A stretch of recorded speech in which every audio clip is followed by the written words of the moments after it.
मिनश्शैतानिर्रजीम बिस्मिल्लाहिर्रहमानिर्रहीम। नहनु नक़ुस्सु अलैका अहसनल क़सस सदक़ल्लाहुल अज़ीम व सदक़ रसूलुहुन नबियुल करीम। एक बार सारे लोग मिलकर दरूद शरीफ पढ़ें। अल्लाहुम्मा सल्लि अला सय्यदना व मौलाना मुहम्मद मअदनिल जूद वल करम व आलिहि व बारिक व सल्लिम सलातन व सलामन अलैका या रसूलल्लाह। अज़बत कुरान कॉन्फ्रेंस, आप लोगों ने अपना कीमती वक्त दिया, आपने गुफ्तगू समाअत की, नातो मनक़बत के अशार आपने सुने। आप जब यहाँ से उठेंगे तो आपको लगेगा कि मैंने कोई अच्छा काम किया है। जब अच्छा काम करने के बाद खुशी हो तो आप समझ जाएं कि यह काम अल्लाह की बारगाह में कबूल हो गया है। नेकी उसे कहते हैं जिसके करने के बाद दिल में खुशी हो, और गुनाह उसे कहते हैं जिसके करने के बाद दिल में एक खटक सी महसूस हो, अंदर से उसको महसूस हो के मैंने गलत किया है, तो समझ लें कि उनका दिल जिंदा है। और अगर गुनाह करने के बाद खुशी हो तो समझ जाएं कि उसका दिल मर चुका है। और नेकी करने के बाद जब खुशी हो तो समझ जाएं कि दिल अभी जिंदा है। रात के इस वक्त तकरीर सुनना बहुत मुश्किल काम है, लेकिन आप मुश्किल काम करें थोड़ी देर, उसके बाद सलातो सलाम और दुआ पे अपने अपने घर को रुखसत हो जाए। रोजाना आप सोते ही रहते हैं, कभी कभी जागने का मौका मिलता है तो जागें और अपनी तकदीर जगाएं। सारी दुनिया आपके खिलाफ है और आपको अभी खुदा की रहमतों और बरकतों की सख्त जरूरत है। आज हमें अल्लाह की रहमतों की सख्त जरूरत है, नेक लोगों की दुआओं की सख्त जरूरत है, वरना सारी दुनिया हमें मिटाने के लिए कसम खा चुकी और उसका आगाज भी दुनिया कर चुकी है। अब ऐसे में हमारे पास सिर्फ एक ताकत है, वह है रूहानी ताकत। एक ताकत हमारे पास है, वह है ईमानी ताकत। एक ताकत हमारे पास है, वह है कुरानी ताकत। अगर यह ताकत भी हमसे रुखसत हो जाए तो फिर हम खोखले होकर रह जाएं। कुरान करीम हर दर्द का इलाज अपने दामन में रखता है। अगर आपने थोड़ी देर तवज्जो से कुरान शरीफ की एक बात सुन ली तो फिर मैं कोशिश करूंगा कि तकरीर करूं,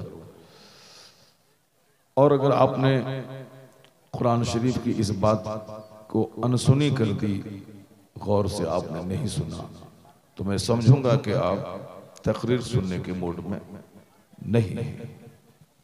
कुरान करीम की सिर्फ एक बात, ताकि आपको याद भी हो जाए और उसको अपने दोस्त अहबाब और अपने घर के लोगों को आप सुना भी सकें।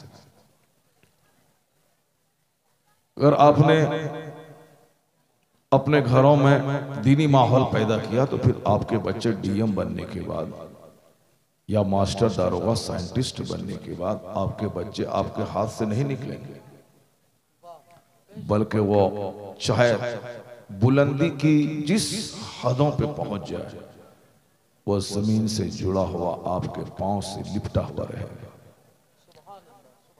शुरू में बाप बच्चे से कहता है कि बेटा मौलाना मौलवी के चक्कर में मत पड़ना, ये तुम्हें जवानी में बूढ़ा बना देंगे, चेहरे पे दाढ़ी रखवा देंगे और पैंट शर्ट कोट छोड़वा के तुम्हें पंजाबी कुर्ता पहनवा के तुम्हें जवानी ही में ज़ईफ बना देंगे। और 5 वक्त नमाज पढ़वा के तुम्हारा सारा टाइम इसी काम में लगा दे। इसलिए मौलाना मौलवी को सलाम करना, लेकिन उसके चक्कर में मत पड़, यानी गहरा इल्म हासिल मत करना, और मौलाना मौलवी की बात में मत रहना। ये सब अपने अपने मतलब की बात करता है। हमने एक खतरनाक बात अपने बच्चों को कह दी। इसका रिजल्ट ये निकलता है कि जब बच्चे हमारे बड़े हो जाते हैं और जब वो बच्चे ससुराल वाले के गुलाम हो जाते हैं या नई तहजीब के गुलाम हो जाते हैं, माँ बाप को वैल्यू नहीं देते, माँ बाप को बोझ समझते हैं और माँ बाप को गालियां देते हैं, जबकि कुरान शरीफ ने मना किया है कि गाली तो बहुत बड़ी बात है, उफ तक मत कहो माँ बाप को। फला तकुल लहुमा उफ़्फ़िन वला तनहरहुमा। नाराजगी के इजहार का सबसे बड़ा तरीका है, जब बंदा किसी से नाराज होता है तो मारता है, और उससे थोड़ा सा नीचे दर्जा यह है कि जब बंदा किसी से नाराज होता है तो गाली देता है।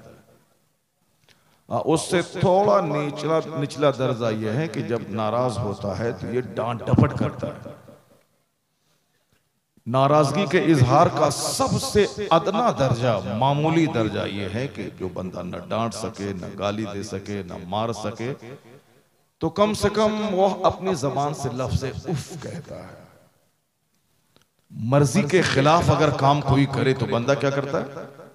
उफ कह के रह जाता है।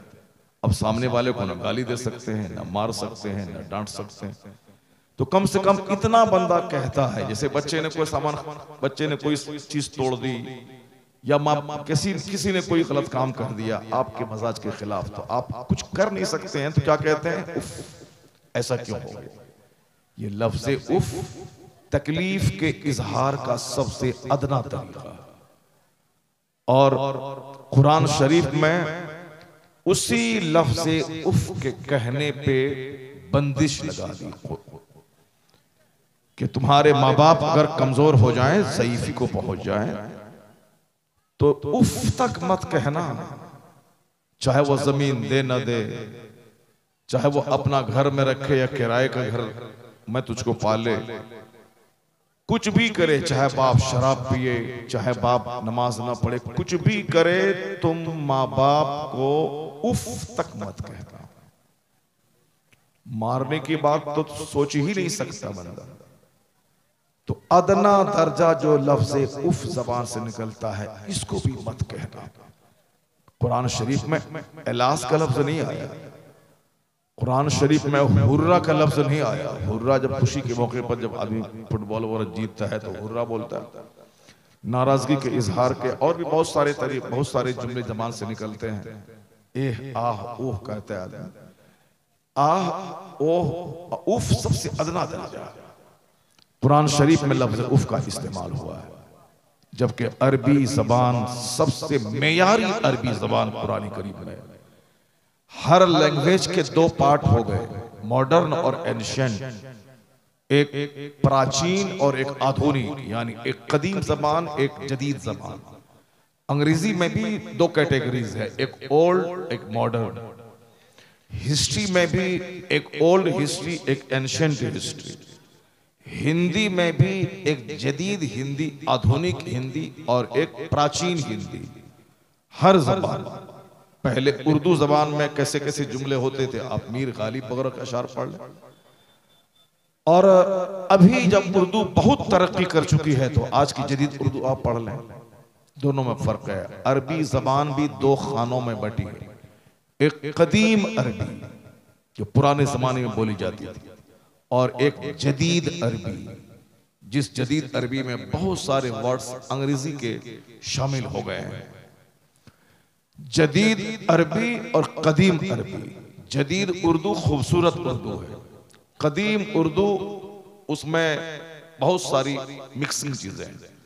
जदीद अंग्रेजी खूबसूरत अंग्रेजी। अब प्राचीन अंग्रेजी वो बहुत मुश्किल और टफ वर्ड हैं और बोलने में भी अच्छे नहीं लगते। अरबी जबान भी 2 खेमों में बटी है, एक कदीम और एक जदीद।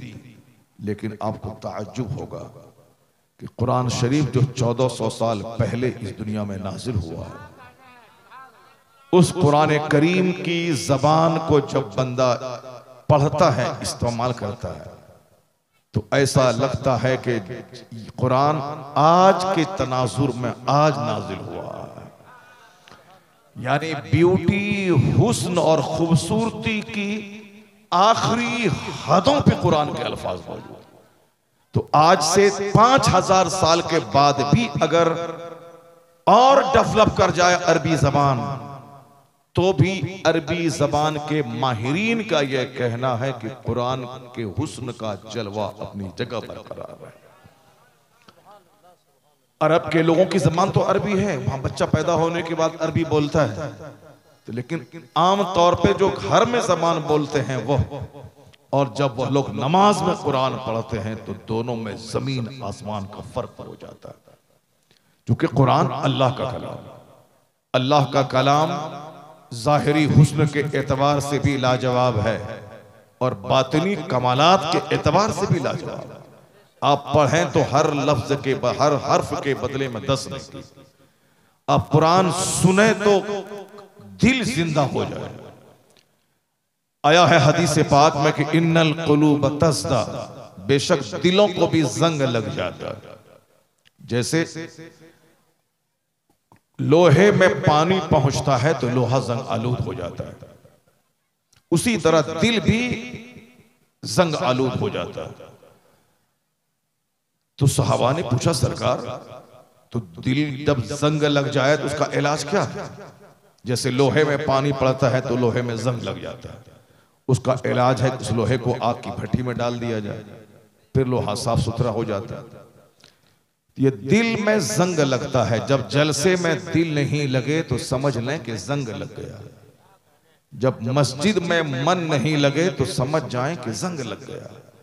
जब अपनी बीवी अच्छी नहीं लगे, दूसरों की बीवी अच्छी लगे तो समझ लें दिल मर चुका।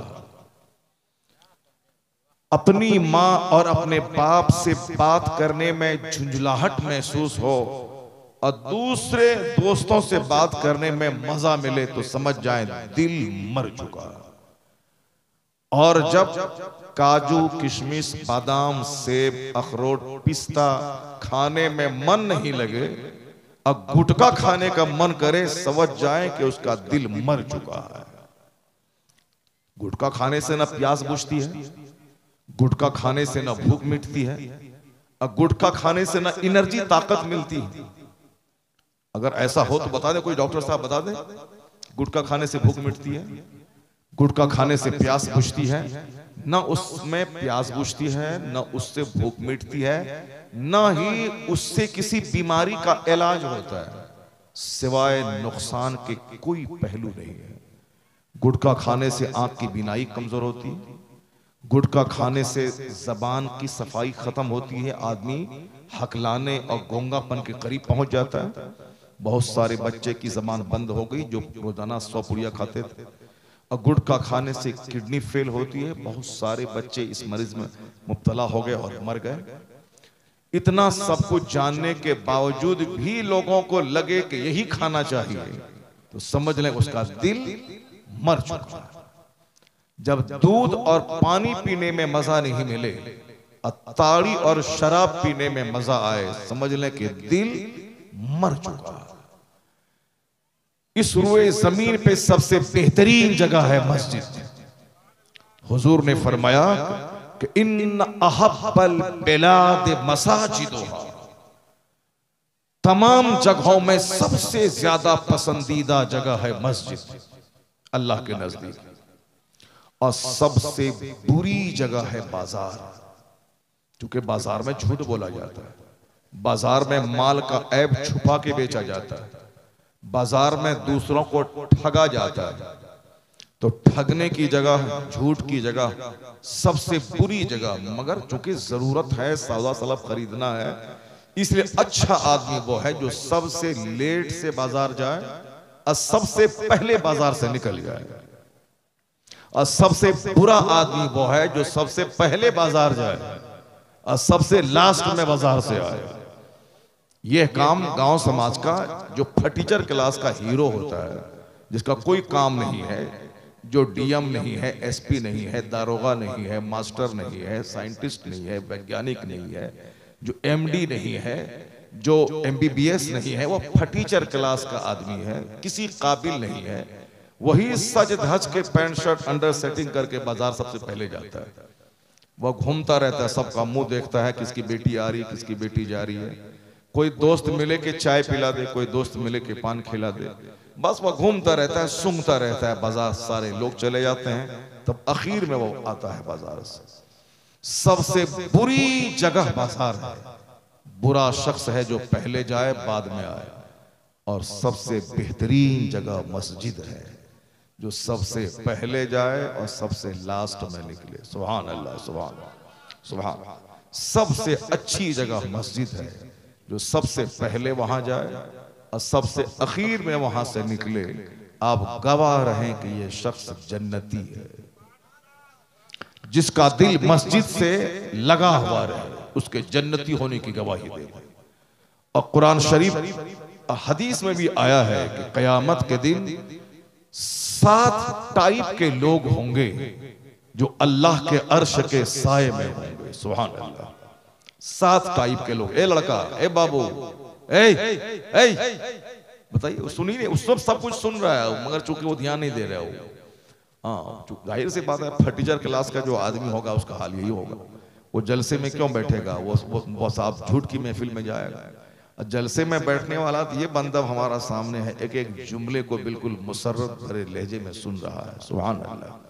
ये हमारे बूढ़े लोग हैं 80 साल 70 साल के, ये इंडिया का जलसा आजकल छोकरों से भर जाता है। अक्सर जलसे में सिर्फ छोकरे नजर आते हैं आजकल, क्योंकि उनको कव्वाली सुनना है। नात के बहाने कव्वाली सुनिए उसको। आजकल की नात और कव्वाली में क्या फर्क है? कव्वाली में हारमोनियम तबला होता है, और आजकल के नात खाने में सिर्फ तबला नहीं होता, यही फर्क है। बाकी जो अंदाज है, वो अंदाज तो कव्वाली वाला ही रहता है।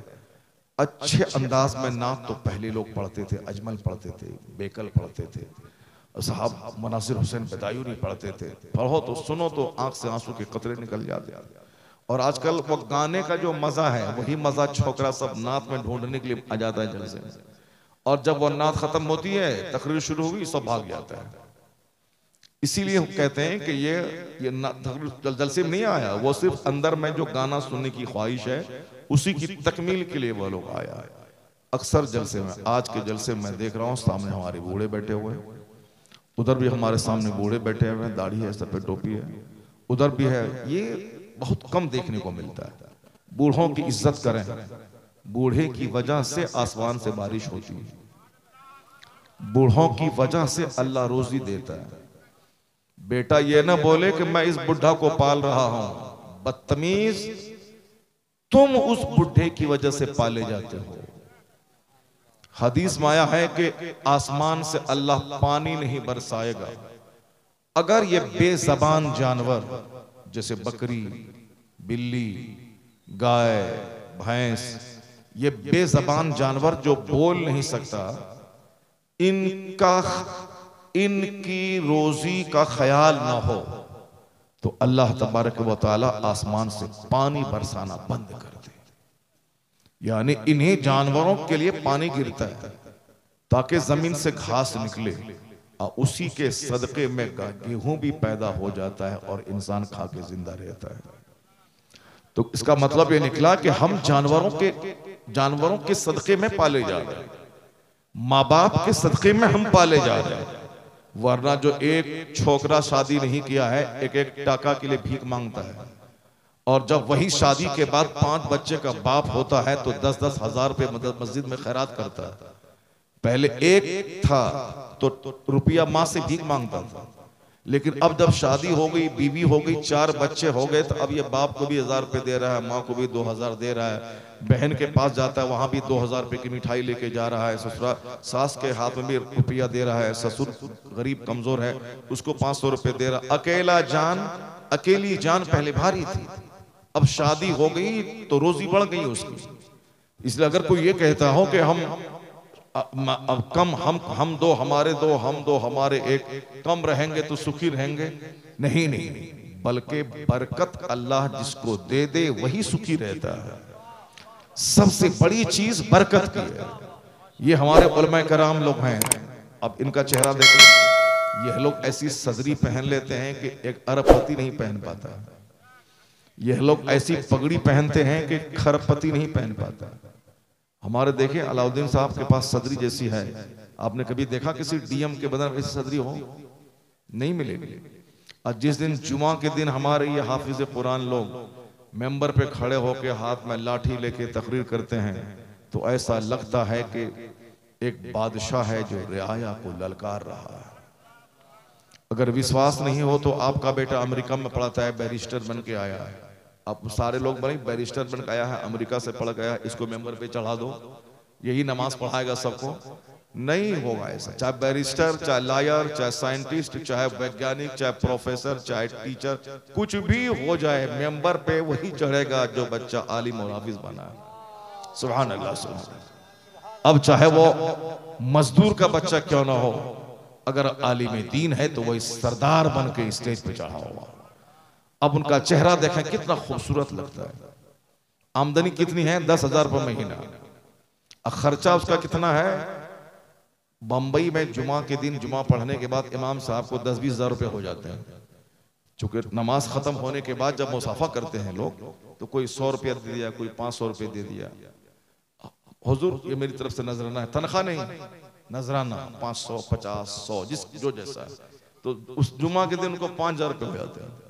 मगर हमारे बिहार और झारखंड में वो नजराना क्या देगा इमाम साहब को? फजर की नमाज पढ़ने के बाद उसी के कमरे में घुस जाता है, इमाम साहब की चाय पी लेता है, इमाम साहब की चाय पी लेता है। तो हम लोगों का ये हाल है, इमाम साहब को देंगे क्या, उसी को नोच के खा लेते हैं। इमाम साहब का रुपया पहुंचा लिया, उसका 200, 400, 500 रुपया अब देता भी नहीं है बंदा। तो मैं कह रहा हूं कि जो बात मैं कह रहा हूं उसको गौर से सुनिएगा। ये आपको चाय भी पिलाते हैं और आने वाला इनका दोस्त अहबाब साथी बड़ा मौलाना आ गया, उनके पीछे खर्च भी करते हैं। कस्तूरी और मुश्क और अंबर इनके कमरे में रहता है और 2-4 जुब्बा लंबा महंगा वाला रहता है। बरकाती टोपी 1 दर्जन रहती है।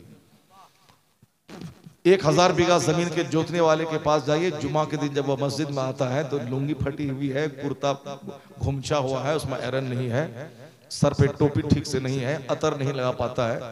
तो ये चेहरा इनका गौर से देखें आप कि इतना हसीन, इतना खूबसूरत, और कम कमाई में इतनी बरकत कहां से होती है? कम कमाई में बरकत कहां से होती है? बरकत यह है कि हुजूर ने इनके लिए दुआ दे दी है। सुभान अल्लाह, सुभान अल्लाह। कौन? जो कायनात के मालिक व मुख्तार हैं, उन्होंने दुआ दे दी। दुआ क्या दी है? इनका काम क्या है? इनका काम है जब माइक हाथ में लेते हैं तो कहते हैं हुजूर ने ये फरमाया। जब बच्चों को दरसगाह में पढ़ाते हैं तो कहते हैं कि हुजूर ने ये फरमाया। जब निकाह का खिताब खुतबा देते हैं तो कहते हैं काल काल रसूलुल्लाह, हुजूर ने ये फरमाया। बुखारी शरीफ पढ़ाएं तो कहते हैं कि आका अलैहिस्सलाम ने ये कहा। इनका काम ही है हुजूर की तालीमात को आम करना, हुजूर के शिक्षाओं को का प्रचार प्रसार करना, हुजूर की तालीमात को आम करना। तो अब हुजूर का काम ये कर रहा है कि सरकार ने ये कहा, खाने के बारे में ये कहा, पीने के बारे में ये कहा, सोने के बारे में ये कहा, जागने के बारे में ये कहा। हम बीवी हैं तो हुजूर ने हमारी जिम्मेदारी ये बता दी, शौहर हैं तो शौहर की जिम्मेदारी ये बता दी, मुर्दे को कैसे नहलाना है, कैसे दफनाना है, कैसे गुस्ल देना है, कैसे लेके चलना है, कैसे कब्र में डालना है, कैसे मिट्टी डालना है, बच्चा पैदा हो तो कैसे सबसे पहले कान में अजान डालना है, अजान देना है, तकबीर कहनी है, सबसे पहले बुजुर्गों के मुंह का लुआब तहनीक के तौर पर अपने बच्चे के मुंह में डालना है। यानी पैदाइश से लेके मौत तक कोई ऐसा डिपार्ट नहीं है जिस डिपार्ट में हुजूर ने हमारी रहनुमाई नहीं की। हर डिपार्ट में हुजूर ने मेरा मार्गदर्शन किया और इस मार्गदर्शन को ये मौलाना बताते हैं। आप गाली भी दे दें इसको कि तुमको मस्जिद से भगा देंगे, तुम हमारे यहाँ आके खाना खा के मोटा हो गया हो। ये बोलता है नमाज पढ़ो, नमाज पढ़ना फर्ज है वरना जहन्नम की आग में जल जाओगे। आप उनकी रोजी रोटी पे लात मारते हैं और वह आपको जन्नत का रास्ता दिखा रहा है। इससे सुपीरियर तबका कोई नहीं मिलेगा जो हमेशा मुस्तफा की बात करता है। तो हुजूर ने भी इनको दुआ दे दी, जाओ नद्दरल्लाहु अमरन मन समिअ मिन्ना हदीसन फबल्लगहु कमा समिअ। मुस्तफा कहते हैं अल्लाह मेक हिम ग्रीन, अल्लाह उसे हरा भरा रखे जो मेरी हदीस सुनता है, दूसरों को सुनाता है। जोर से बोलिए सुभान अल्लाह, हाथ उठा के बोलिए ला इलाहा इल्लल्लाह। इस 3 बजे भोर में कैसे तकरीर होगी? मगर आप लोग गौर से सुन रहे हैं, बहुत बड़ी बात है। जो काम बंबई वाला नहीं करता है वो काम झारखंड वाला कर रहा है। सुभान अल्लाह, बेदारी आ रही है और आप तकरीर सुन रहे हैं। मैं दाद देता हूं आपको, वरना अब तकरीर कोई नहीं सुनता, सब भाग जाता है अभी। अल्लाह तबारक व तआला आप सबों को दोनों जहान की नेमतें अता फरमाए। अब आपको बात समझ में आ गई कि इनकी बरकत का राज क्या है, इनके चेहरे की खुशहाली का राज क्या है। राज यही है कि मुस्तफ़ा जान रहमत सल्लल्लाहु अलैहि वसल्लम ने इनके लिए दुआ दे दी। तो अब जो भी दीन का काम करेगा, वो चाहे जिस फैमिली का हो, जैसा भी हो, अल्लाह ताला उसे शोहरत देता है, इज्जत देता है, मकबूलियत देता है, और मरने के बाद अल्लाह जन्नत देता है। आपने सुना होगा कि रामपुर का नवाब बहुत मशहूर है, लेकिन एक नवाब का नाम बता दें आप, नहीं मालूम है। आपको मालूम है कि अवध का नवाब मशहूर है, अवध यानी लखनऊ का, लेकिन एक नवाब का नाम बता दें आप, नहीं मालूम है। आपको मालूम है कि पटना अजीमाबाद ये भी नवाबों का शहर कहलाता था। आज भी जो वहां के पुराने नवाब हैं, 2-4-10 एकड़ जमीन में आज भी उनका घर है पटना राजधानी में, यानी अरबों रुपए की जमीन पे घर है उसका। नवाब लोग रहते थे पहले, मगर हम लोग नवाब का नाम नहीं जानते।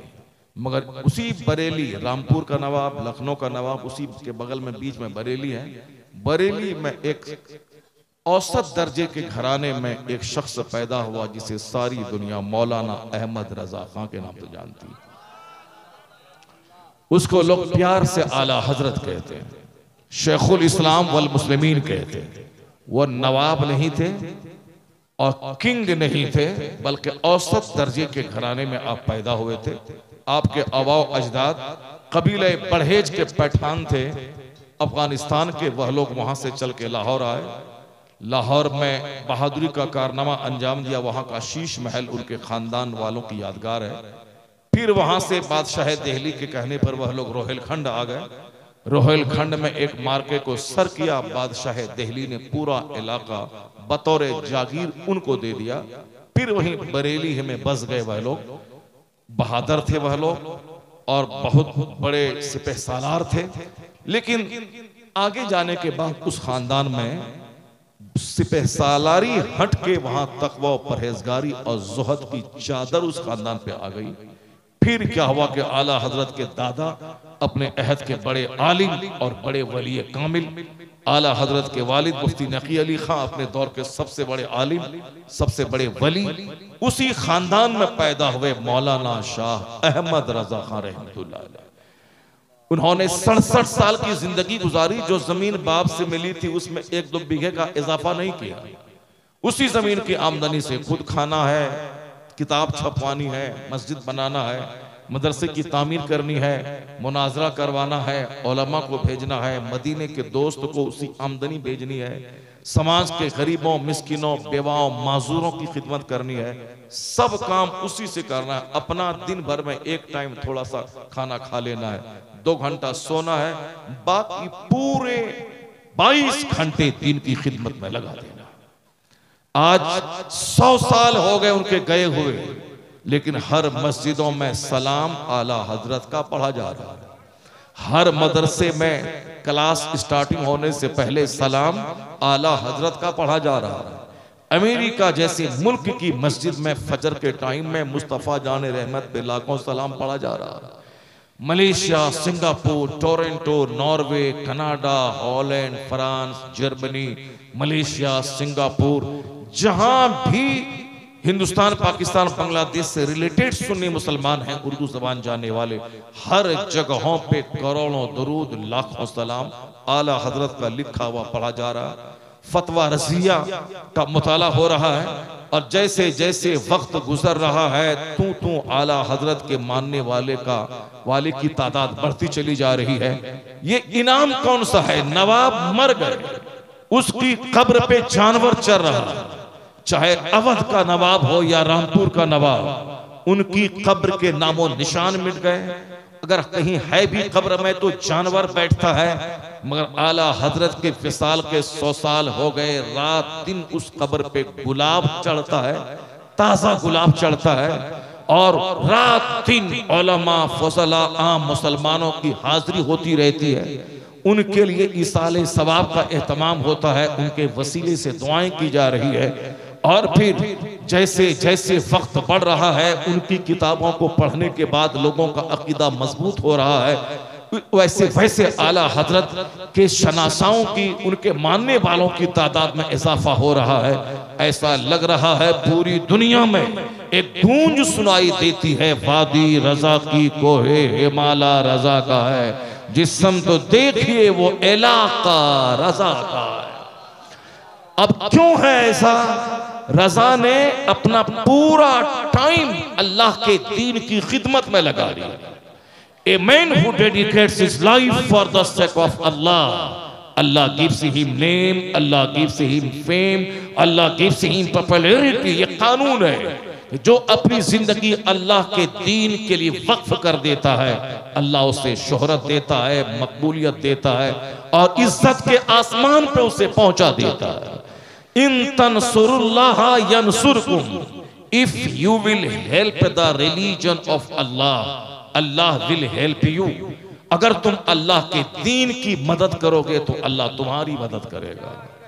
जो अल्लाह के दीन की मदद करता है, अल्लाह उसकी मदद करता है। हम जब तक अल्लाह के दीन की मदद करते थे, हमारी इज्जत थी, दुनिया में धमक थी, हमारा रौब काफिर के दिल में था, हमारे चेहरे पे नूर था, हमारे घर के झोपड़ी में बरकतें थी, किराए के घर में आसमान से फरिश्तों का आना जाना था, ये सारी बहारें थी। और जब से मैंने खाना पीना अपनी जिंदगी का मकसद बना लिया, अपने आप में जीना, दुनिया में चाहे आग लगे, कोई कहीं जाए, अपना घर, अपना बच्चा, अपनी बीवी, अपना कारोबार, अपनी दुकान, जब दुकान, मकान, गाड़ी, खाना, पहनना, बीवी, बच्चा, इसी में सारी एनर्जी हमारी इन्वेस्ट हो गई। मजहब चाहे जहां जाए, मेरे घर में पैसा और खाना होना चाहिए। अल्लाह ने इज्जत छीन ली हमारी। काफिरों के दिल में जो मेरा एक रौब था, उस रौब को निकाल दिया। अब कोई मीडिया वाला हमें गाली देता है, वो हमें आतंकवादी कहता है, वो हमें लुच्चा लफंगा कहता है, वो हमें सच्चर कमेटी की रिपोर्ट के मुताबिक दलितों से बदतर समझता है। जिसके मुंह में जो आ रहा है सब बक रहा है, उसके मुंह में थूक दे, बदतमीज तुम हमें आतंकवादी बोलता है। जो दुनिया से आतंक मिटाने आया है उसको तू आतंकवादी कह रहा है। जिसने दुनिया वालों को जीने का शऊर और सलीका सिखाया है उसको तुम ऑलफॉल बक रहा।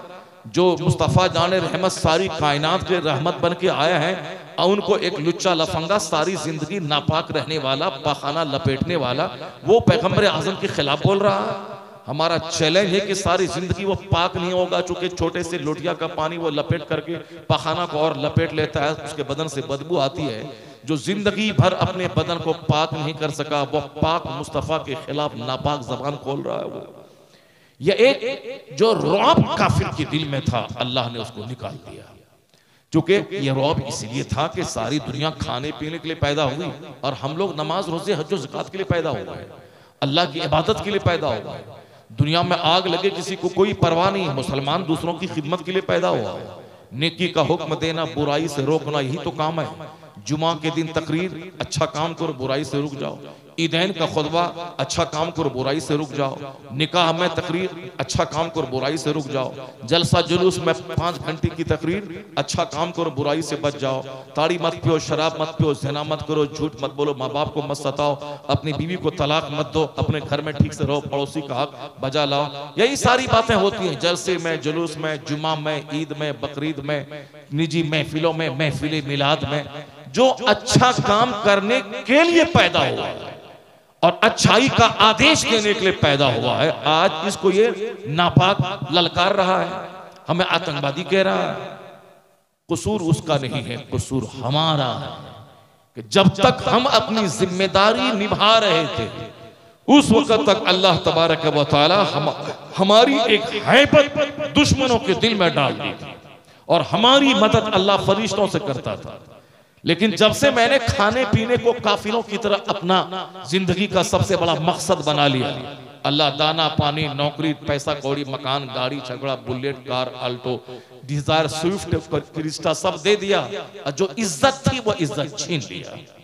आज भी आंखों से देख सकते हैं कि जो काफिर बोला था कि 3 दिन में इन मुसलमानों को मिटा दूंगा, इनके शहर को उजाड़ दूंगा, इन्होंने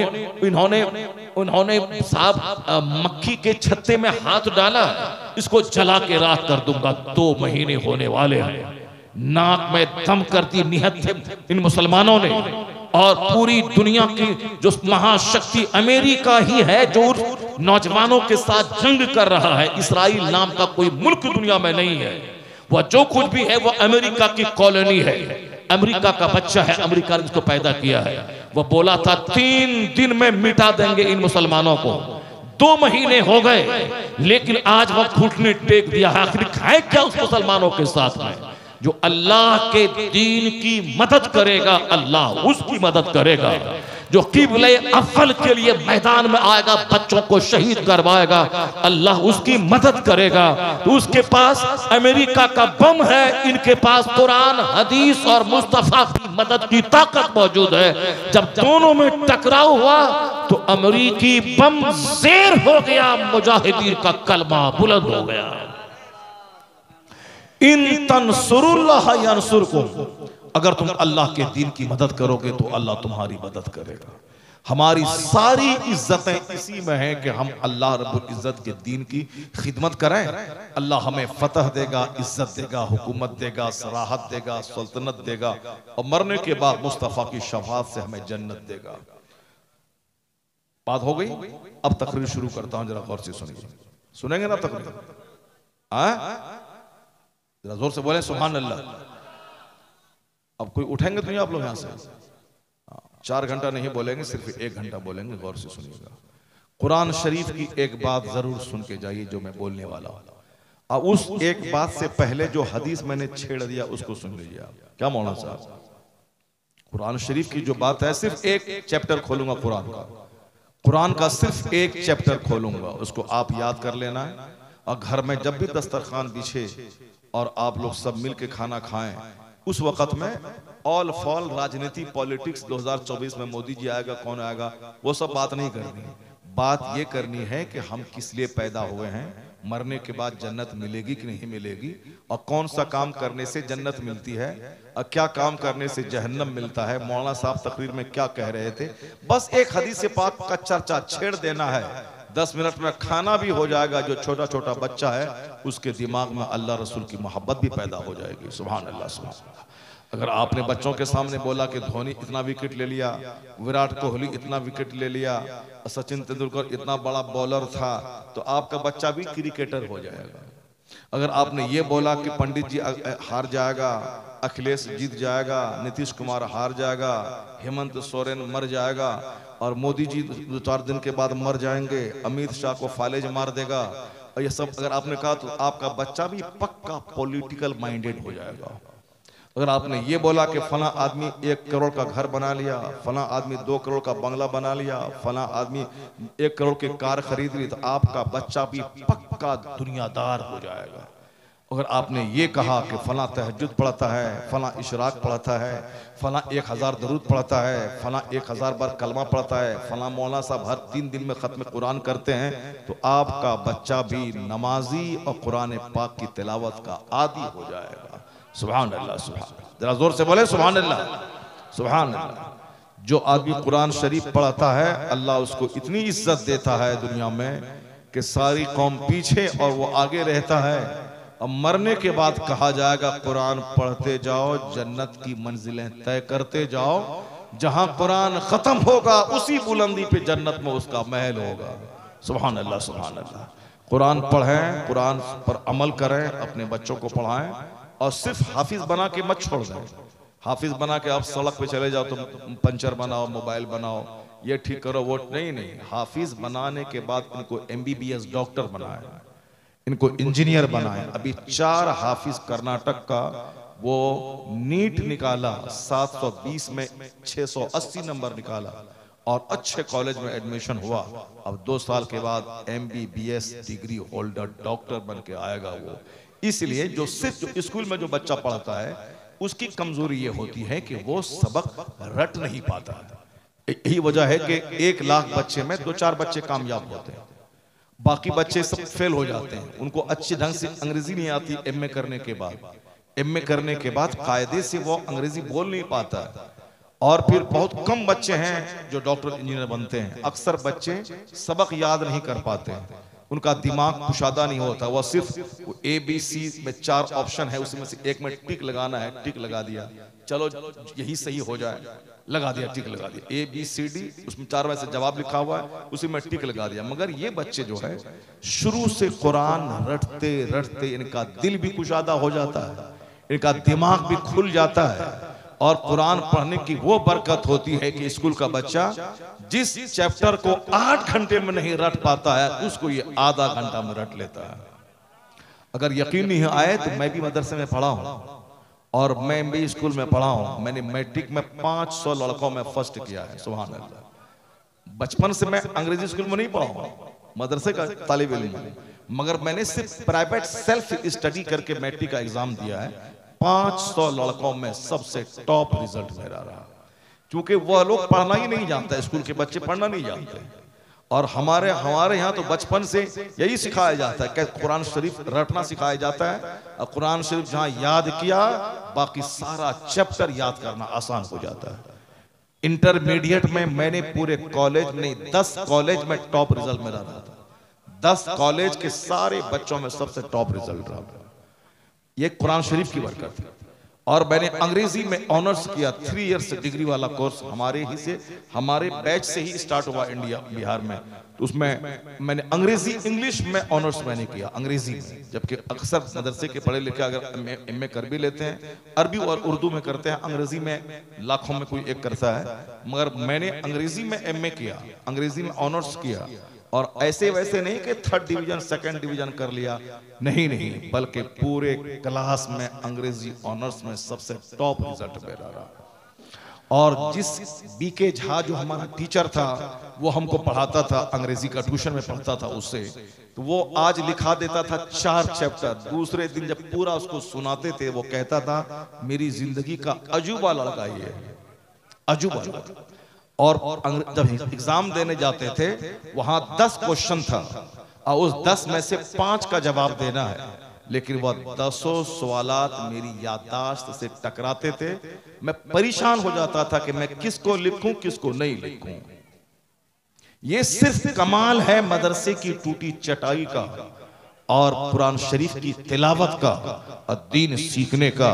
तो आपका बच्चा डॉक्टर बनने के बाद आशिक बन जाता है, किसी लड़की को हम उसी से लव मैरिज करेंगे। DM बनने के बाद आशिक बन जाता है, अगर नहीं भी पढ़ा तो भी टीचर क्लास का आशिक बन गया। गली कूचे में दूसरों की बेटी को सूंघता रहा, किसी से प्यार कर लिया, भाग गया, माँ बाप भाई बहन सारे समाज की नाक कटवा दिया। या ज्यादा इश्क जोर मारा, किसी हरिजन की बेटी को लेके भाग गया। या हमारी ही बेटी स्कूल में पढ़ने गई, वो किसी दलित के बच्चे को लेके भाग गई। ये ड्रामा होता है क्योंकि हम लोगों ने जिंदगी का मकसद नहीं समझा, बच्चों के सामने हदीस कुरान का चर्चा नहीं किया।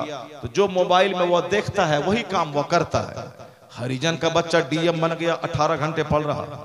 दलित का बच्चा साइंटिस्ट बन गया, वो 12 घंटे पढ़ रहा है। और हमारा बच्चा जमीन बेच के पढ़ाया, उसको कोटा भेजा, वो वहां से लड़की को लेके आके आशिक बन जा रहा है। तो आशिक बन जा रहा है, दिल फेंक आशिक। ये लड़की नहीं मिलेगी तो ट्रेन की पटरी में कट जाएगी, और कट भी रहा है। एक खूबसूरत नौजवान कट गया ट्रेन की पटरी में, वो लड़की शादी नहीं करी, कट गया। एक लड़का फांसी के फंदे पे लटक गया अभी कुछ दिन पहले। वो लड़की बोली हम शादी तुझसे नहीं करेंगे, बोला हम फांसी पे लटक जाएंगे। लटक जाओ तो ये लटक गया, ये मर गया। लड़की अपनी जगह रही, दूसरे से शादी हो गई, आराम से रह रही है। ये लटक के मर गया, अब वहां कहां जल रहा है उसको उसी को मालूम। इसी तरह के हमारे बच्चे हो रहे हैं, आशिक बन रहे हैं। ये DM बनना था, आशिक बन गए। SP बनना था, आशिक बन गए। इसको साहब साइंटिस्ट बनना था, आशिक बन गए। अब गुटखा खोरी करेगा, फटा पैंट पहनेगा, मौला मौलवी का मजाक उड़ाएगा। अब साहब ग्रुप बना के गुंडागिर्दी करेगा, टका नहीं मिलेगा तो एटीएम लूटेगा, मालगाड़ी को लूटेगा, पूरे हिंदुस्तान में मुसलमानों का नाम खराब करेगा।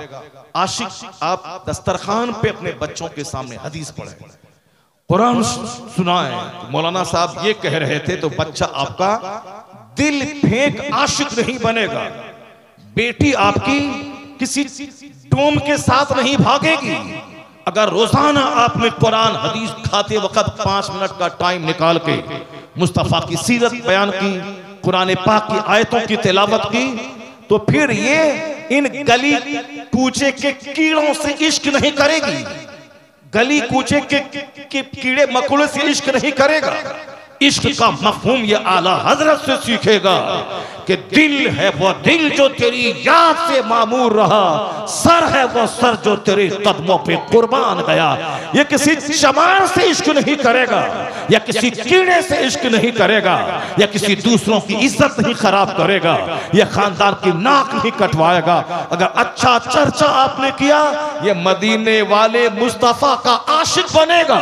और जब आशिक मुस्तफा बना तो खेत में हल चलाए तो भी आशिक रहेगा, और डीएम बन जाए तो डीएम के दफ्तर में बैठकर काफिर नहीं बनेगा, तो 4 काफिरों को कलमा पढ़वा के मुस्तफा का गुलाम बना देगा। उसके लिए जरूरी है कि रोजाना अपने दस्तरखान पे दीन का चर्चा हो, जरूरी है कि खाते हुए मुस्तफा की हदीस का चर्चा। जो आपने तकरीर सुनी इसी को सुना दें। एक टेलर मास्टर उड़ीसा में है जो दिन भर दुकान में मेरी तकरीर चलाता रहता है, गैर मुस्लिम सबको बिठा के सुनाता है।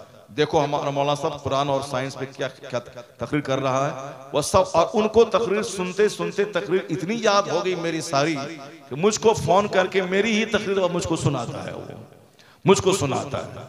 तो आप तकरीर सुने, इसको जाके बाल बच्चों में रिपीट करें कि मौलाना साहब ने ये कहा था, तो फिर क्या होगा, बगैर किसी मेहनत के आपके बच्चे मुस्तफा की बात सुनेंगे भी और उस पर अमल करने की कोशिश भी करेंगे। पहले तो आप बच्चों को मौलाना से दूर करते हैं, लेकिन जब बच्चा आपका बाकी बना तब मौलाना के पास तावीज के लिए जाते हैं, हजरत तावीज दे दिए मेरा बच्चा बिगड़ गया। ऐसा नहीं होता है कि आम का पेड़ लगा दें और तावीज उसमें 1 लाख डाल दें कि यहाँ से सेब निकल जाए, नहीं होता है। जैसा पेड़ वैसा फल, जैसी जमीन वैसी फसल। आपने जिस नहज पे बच्चों की तरबियत की है, 1 करोड़ तावीज देने के बाद उसका दिमाग नहीं बदलेगा, क्योंकि बुनियाद आपने खराब कर दी। आप आज सीने पे चढ़ के बच्चा मारता है तो कसूर हमारा है कि हमने बच्चों को आलिमों से दूर किया। अगर कह देते कि बेटा मौलाना से मुलाकात करना, उनका हाथ अपने सर पे रखना, उनकी गुफ्तगू गौर से सुनना, उनके पास बैठकर दीन सीखते रहना, तो आप बच्चों को जमीन मकान दें न दें, ये बच्चा आपका पांव चूमता रहता और कहता इस पांव से जन्नत की खुशबू आ रही है। आपका चेहरा बच्चा गौर से देखता और कहता कि माँ बाप का चेहरा देखने से हज्जे मबरूर का अज्र मिलता है। न आप कुछ नहीं दें, बच्चा न तमाचा मारेगा, न डांट डपट करेगा, न लफ्ज़ उफ कहेगा। क्यों? जिस मौलाना की सोहबत में वो है, वो वही पढ़ता है कि बाप जन्नत का दरवाजा है, माँ के पाँव के नीचे जन्नत है। माँ बाप के चेहरे को देखो तो हर नजर के बदले में हज का अज्र मिलता है। चाहे 100 बार देखो डेली, अल्लाह डेली 100 हज का अज्र तुमको अता फरमाएगा। तो ये जो कहानी मौलाना की जबानी बच्चा सुनेगा, प्रैक्टिकल में अपने घर में माँ बाप के साथ वही सलूक करेगा। उस वक्त बाप बच्चा जब उजड़ जाता है, तब बाप को एहसास होता है कि काश मैं इन्हें दीनी महफिलों में भेजता, मौलाना साहब के पास इनको भेजता, तो जो सलूक बच्चा आज मेरे साथ कर रहा है वो नहीं करता। जब उजड़ गया तब एहसास होता है। तो चमन के उजड़ने से पहले एहसास करें। स्कूल में 5 घंटे बच्चों को पढ़ाएं और आधा घंटा उसे मौलाना के पास भेज दें, ताकि फिजिक्स केमिस्ट्री स्कूल में पढ़ेगा तो इंजीनियर बन के 5 लाख महीना कमाएगा, और मौलाना के पास 10 मिनट बैठेगा तो हदीस कुरान सीख कर दुनिया मिले ना मिले आखिरत की जन्नत वो खरीदता रहेगा। दोनों काम करवाए। अल्लाह तबारक व तआला हमें हदीस कुरान सीखने, सुनने और सिखाने की तौफीक अता फरमाए। अब वो हदीस सुने, फिर कुरान शरीफ का एक चैप्टर में खोलता हूँ तकरीर में ख़त्म कर देता हूँ। अल्लाह तबारक व तआला हम सबों को दीनी महफिलों में आकर कुछ सीखने की तौफीक अता फरमाए। हालांकि ये सीखने सिखाने का टाइम ये है नहीं, मगर मैं सिखा रहा हूँ, आप सीख रहे हैं, बहुत बड़ी बात है। पहले वो हदीस सुन लें कि 7 टाइप के कौन लोग हैं जो क़यामत के दिन अल्लाह के अर्श के साए में रहेंगे। 7 टाइप के लोग क़यामत के दिन क़यामत का एक दिन 50,000 साल का होगा। 50,000 साल कान मिक़दारुहु 50 अल्फ सना। इसको आप समझ लें, दुनिया का 100 साल 1 सेकंड है। कहाँ? आखिरत के सामने। तो 1 सेकंड के लिए दिन रात मर रहे हैं, और जहां खरबों साल रहना है वहां की कोई चिंता, कोई फिक्र वहां की नहीं है। इसीलिए आज दिल मेरा सख्त हो गया, इबादत में नहीं लगता, चूंकि मेरे माँ बाप ने बताया ही नहीं कि आखिरत का एक दिन 50,000 साल के बराबर होगा। और दुनिया का जो दिन तेरा गुजर रहा है, बचपन के 15 साल, जवानी के 25-30 साल, बुढ़ापे के 10 साल, 70-80 साल में सब लोग मर जाते हैं। ये 100 साल क़यामत के एक दिन के सामने 1 मिनट है। और हुजूर ने इसी को बताया कि तुम में से कोई शख्स अपनी उंगली समंदर में डाल दे, फल यनजुर बिमा यरजा, फिर वो देखे कि उंगली में कितना पानी लगा है। समंदर में उंगली डाले, उंगली निकाले, कितना पानी इस पे लगेगा? 1 कतरा 2 कतरा पानी लगेगा। हुजूर कहते यही मिसाल दुनिया और आखिरत की है। मरने के बाद की जो दुनिया है वो अपार समंदर के मानिंद है, और उसके मुकाबले में ये जो दुनिया है जिसमें हम लोग जी रहे हैं, यह 1 कतरा पानी है। तो 1 कतरा पानी के लिए सारे लोग मर रहे हैं, और जहां अपार समंदर की मानिंद जो दुनिया है उसकी कोई चिंता, कोई फिक्र नहीं है। माँ बाप 100 बीघा जमीन दे दे, उतना बड़ा एहसान बच्चे पे नहीं किया जितना बड़ा एहसान एक हदीस मुस्तफा की सिखा के करता है। और इसी को मुस्तफा ने कहा, मा नहला वालिदुन वलदहु मिन नुहलिन अफजल मिन अदबिन हसन। एक बाप अपनी औलाद को जितना भी गिफ्ट देता है, मकान, दुकान, गाड़ी, चकड़ा, कोई गिफ्ट अच्छा अदब सिखाने से बेहतर नहीं है। सुभान अल्लाह। 1 बीघा जमीन खरीदने में लगते हैं 3 करोड़ रुपए, जगह जगह के वैल्यू के हिसाब से, और एक अदब सिखाने में लगता है 1 मिनट। मगर दोनों को वजन करेंगे तो 3 करोड़ की जमीन बच्चे को देना उतना बड़ा काम नहीं है जितना बड़ा काम हुजूर की एक हदीस बच्चों को सिखा देना। तो जो आसान काम है वह कोई नहीं करता है, और जो टफ काम है वही करके बच्चों को बिगाड़ देता है। बच्चा मुफ्त की दौलत जिसको हाथ लगती है तो उसका क्या वैल्यू होता है? अगर पैसा मेहनत पसीना बहा के मिले तो उस पैसे की कदर होती है, और जब मुफ्त में पैसा मिलता है तो आदमी बेकदरी में रसमलाई खाने में उसको खत्म कर देता है। रसमलाई खाए तो ठीक है, वो तो शराब पीने में खत्म कर देता है। अजमेर के मुजाविर के सैकड़ों बच्चे जेल में बंद हैं, चूंकि इस मुफ्त का पैसा और इश्क जवान होता है सबका। छोकरी को देखा, हाथ डाल दिया, चलो जेल में बंद हो जाओ। अब जेल में सड़ रहा है, क्योंकि हराम का जब पैसा बदन में जाता है, फ्री का पैसा, तो बदन में आग लगती है, आग लगती है। और जब वहां कोई अल्लाह का डर खौफ ना हो, सिर्फ खाना पीना हो, तो वहां तो आग लगती है। आग लगती है तो आग बुझाने के लिए कोई सामान चाहिए। जो आदमी सऊदी अरब में रहता है, बीवी को हर महीने 1 लाख महीना भेजता है, बीवी मार्केटिंग करती है, गरम कपड़ा, गरम लिबास, शॉर्ट कपड़ा, अब फिर उसके बाद फिल्म है, LED टीवी है, दिन रात फिल्में देखना है। अब बदन में आग लगी, वहां से फोन पे आग लगने वाली बात करा, तो अब आग कैसे बुझेगी? सामने हॉकर है, नौकर है, सामने टीटर है, सामने चादर बेचने वाला है, दूध देने वाला ग्वाला है। तो बोलती है तुम वहीं पे रहो, सारा काम चल रहा है, घर का सारा काम हो रहा है, बच्चे पढ़ रहे हैं, घर का सब काम हो रहा है। वो शौहर बोलता है अभी हम आने वाले हैं 2 महीने, बोलता मत आओ 2 साल के बाद, और पैसा और जरूरत है, पैसा सारा काम चल ही रहा है तो क्यों आओगे? जहां खाना, मोबाइल की, फिल्म की गर्मी है, वहां तो ज़िनाकारी होगी। अगर चाहता है कि तेरी बीवी ना उजड़े तो उसके हाथ में मोबाइल ना दे करके उसके हाथ में कुरान थमा दे। आप बोल उस वक्त तक नहीं सोएगी जब तक कि रात में सूरह यासीन ना पढ़ ले, सूरह मुल्क ना पढ़ ले, सूरह मुज़म्मिल, सूरह दुखान ना पढ़ ले। सुबह सवेरे हाथ में झाड़ू नहीं लेगी जब तक कि 1000 दरूद ना पढ़ ले। रात में बिस्तर पे नहीं जाएगी जब तक कि 1000 बार कलमा ना पढ़ ले।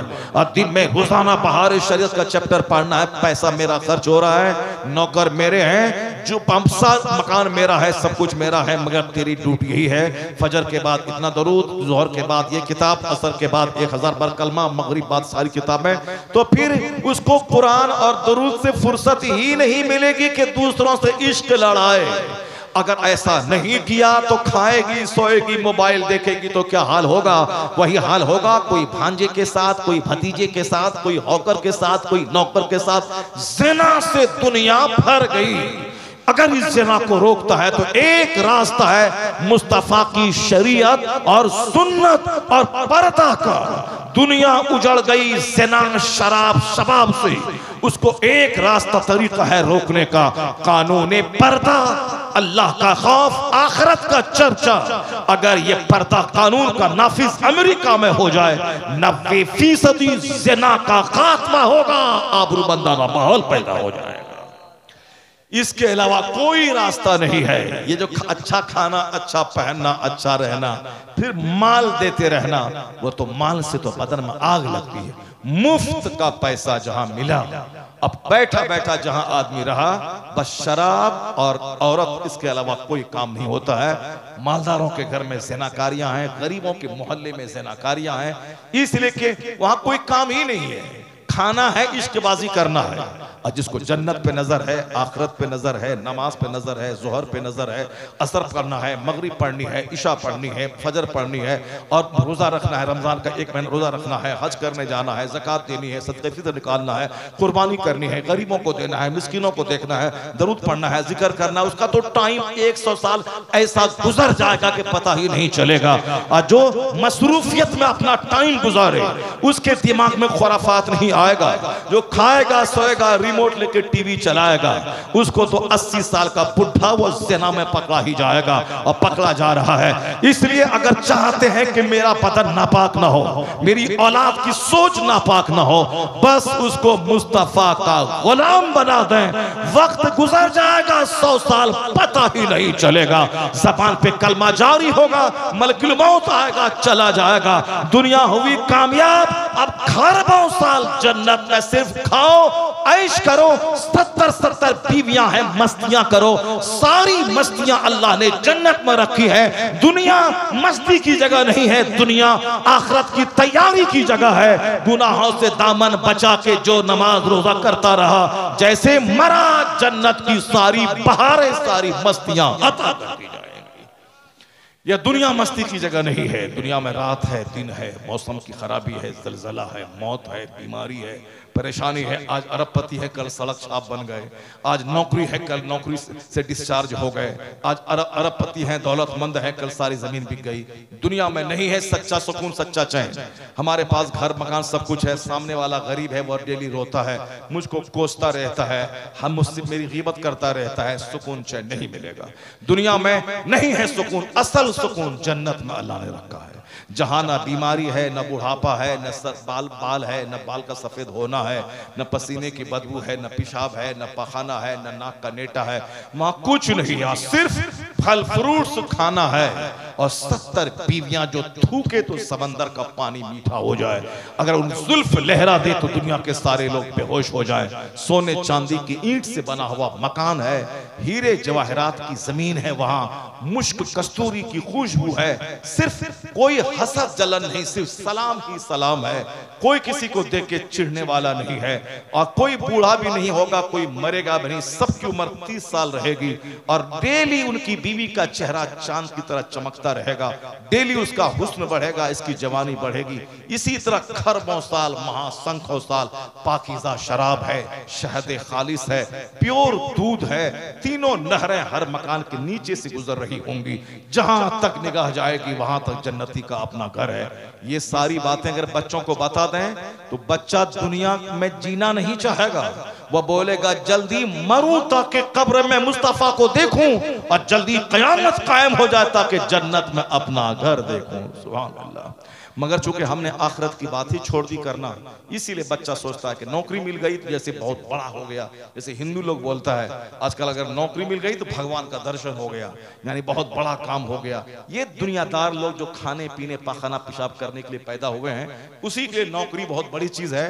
और जो जन्नत के लिए पैदा हुआ है उसके नजदीक मिट्टी की दीवार सोने की दीवार दोनों बराबर है। असल चीज आखिरत है। अब जरा वो हदीस सुनिए, क्या है वो हदीस पाक, फिर उसके बाद कुरान पाक का वो चैप्टर में खोलता हूं। आप लोग घबरा तो नहीं रहे, आप लोग परेशान तो नहीं हो रहे आप लोग? जरा एक बार हाथ उठा के बोले सुभान अल्लाह और जोर से बोले ला इलाहा इल्लल्लाह, ताकि शैतान भाग जाए और सीख करके घर जाएं और अपने घर में बाल बच्चों को खाते टाइम में जरूर बयान करें। और अलग अलग मत खाएं, शौहर उधर खा रहे हैं, बीवी उधर खा रही है, नहीं नहीं। मैं अपनी माँ बहन बेटियों से कहता हूं कि अपने घर में एक साथ मिल के खाने का माहौल पैदा करो। हदीस में आया है कि अलग अलग होकर, वला ताकुल मुतफर्रिका, अलग अलग मत खाओ, कुलू जमीआ, सारे लोग मिलजुल के खाओ, फ़इन्नल बरकत मअल जमाआ, इसलिए कि बरकतें जमाअत के साथ वाबस्ता रहती हैं। सुभान अल्लाह। मेहमान आ जाए तो चलो शौहर उनके साथ में खा लें, औरत मेहमान आ गई तो बीवी उनके साथ खा ले। लेकिन जिस दिन घर में कोई नहीं है, शौहर बीवी बच्चे सारे लोग एक दस्तरखान पे खाएं और खाते वक्त दुनिया की बात ना करें। अगर आप दुनिया की बात करेंगे तो आपकी बीवी जीने नहीं देगी आपको, वो आपकी माँ के खिलाफ शिकायत की पोटली लेकर बैठ जाएगी। तुम्हारी बीवी, तुम्हारी माँ ऐसी, तुम्हारी चची ऐसी, तुम्हारी फूफी ऐसी, तुम्हारी बहन ऐसी, तुम्हारा बहनों ऐसा, तुम्हारा सारा खानदान ऐसा जो मेरा जीना हराम कर दिया। तो आप जहां दूसरों की गीबत करे तो वो तो गीबत की पोटली लेके बैठ जाएगी, और आप जहां कुरान हदीस बोले वो गीबत करना भी चाहेगी तो आपकी बात सुन के वो गीबत की पोटली बंद कर देगी। वरना इनकी आदत ही है आपको खाना परोसेगी और आपकी माँ की शिकायत करने लगेगी। एक बेटा जो जन्नत जाने वाला है माँ की खिदमत करके, उस बेटे के दिल में माँ की नफरत डाल देती है वो। आप मर्द हैं, मर्द बन के रहिए। बीवी को रुपया दीजिए 1000, माँ को मत बताइए वरना जीना हराम कर देगी माँ। और माँ को जब दें 10,000 रुपए, बीवी को मत बताएं कि मैंने माँ को 10,000 दिया था कि आराम से रसगुल्ला वगैरह खाएं, काजू किशमिश, वरना जीना हराम कर देगी वो। दोनों औरत है, माँ भी औरत है, बीवी भी औरत है, और औरत का अकल कितनी है सबको मालूम है। इसलिए आप मर्द हैं, माँ के साथ भी वैसी ही डीलिंग करें। उनको दें, कभी मत बताएं कि बीवी को दिया है। अब बीवी को दें, कभी मत बताएं कि माँ को दिया है। बीवी तुम मेरी अच्छी बीवी हो, माँ क्या कहना आपके पाँव के नीचे जन्नत है। बस अगर इस तरह डीलिंग करके आप रहा तो ना दिमाग उजड़ेगा, ना घर उजड़ेगा, ना सुकून उजड़ेगा। अगर बीवी के पास गया और बोले कि अम्मी को ऐसा सा कर दिए हैं, तो फिर वो बोले कि रात में अम्मी के पास जाके सो, यहाँ मत आओ, तबाह बर्बाद कर देगी वो। इसीलिए मर्द हैं, औरतों के खाने पीने का एहतमाम होगा, उसकी गुलामी कभी मत करें।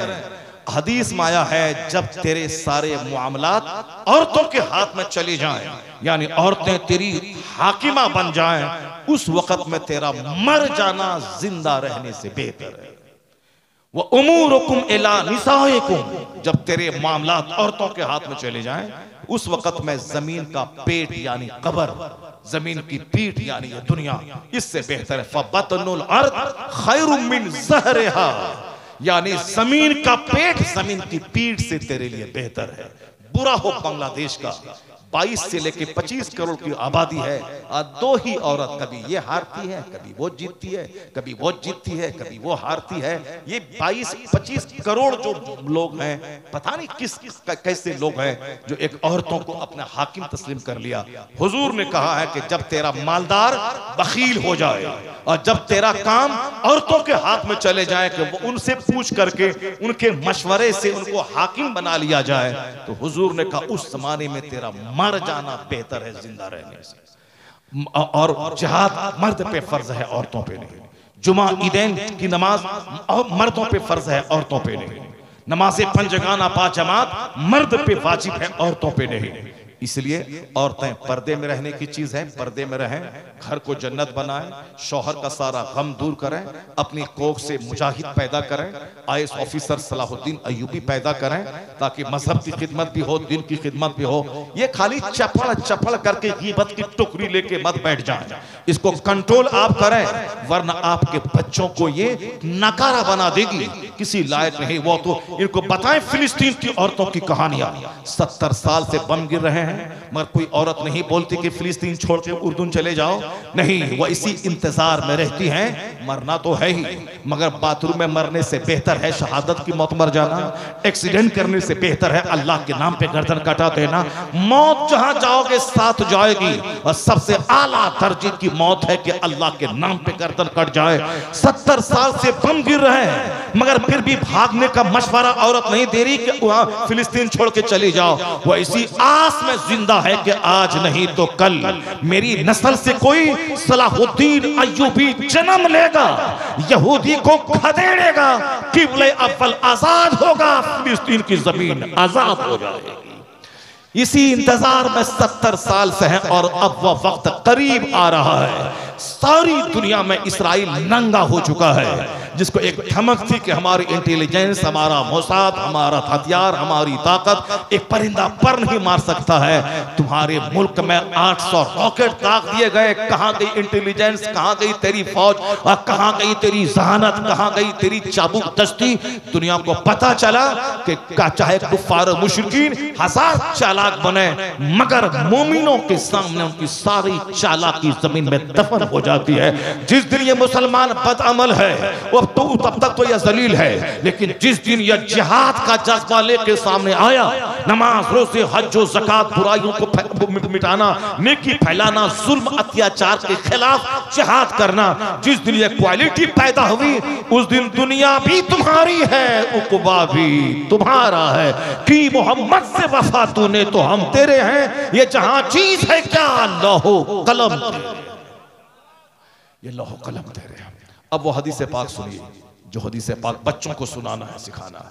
कयामत का एक दिन 50,000 साल के बराबर। आधा दिन वहां का कयामत के दिन का सिर्फ पसीने में शराबोर गुजर जाएगा, कोई पुरसाने हाल नहीं होगा। आधा दिन का मतलब 25,000 साल। 25,000 साल, 25 साल नहीं, 25,000 साल। नाक में, गर्दन तक, आंख तक जिसका जैसा गुना होगा, उसी हिसाब से बंदा पसीने में शराबोर रहेगा। आसमान सवा नेज़े पे आफताब, जमीन तांबे की मचटियल मैदान, न कोई दरख्त का साया, न कोई घर का साया। कि आज गर्मी बढ़ती है तो दौड़ के आदमी दरख्त के पास चला जाता है, गर्मी बढ़ी तो किसी दीवार के साये में जाके खड़ा रहता है। कयामत के दिन कोई साया नहीं होगा, और गर्मी ऐसी कि पसीने में आदमी नाक और गर्दन तक धंसा होगा। ऐसा नहीं कि कोई नॉवेल और अफसाना, कोई कहानी बोल रहे हैं, नहीं। जैसे अभी रात है, रात के बाद दिन निकलेगा, ये फैक्ट है। उसी तरह इस दुनिया के बाद कयामत कायम होगी, ये फैक्ट है। जैसे सूरज और चांद डेली निकलता है, ये फैक्ट है। उसी तरह इस दुनिया के बाद वो दुनिया आएगी, वो भी फैक्ट है। चाहे आज कोई बोले रात नहीं है, वो पागल है, उसकी बात नहीं मानी जाएगी। उसी तरह अगर कोई बोले कि मरने के बाद कुछ नहीं होता है, इसी दुनिया में सब कुछ होता है, तो आप भी उसे पागल समझ के इग्नोर करें। ये दीवाना है, वहशी है, ये नहीं जानता है कि दुनिया की सच्चाई क्या है। अक्लमंद वही है जो इस दुनिया पर भी ईमान लाता है और उस दुनिया को भी जानता है।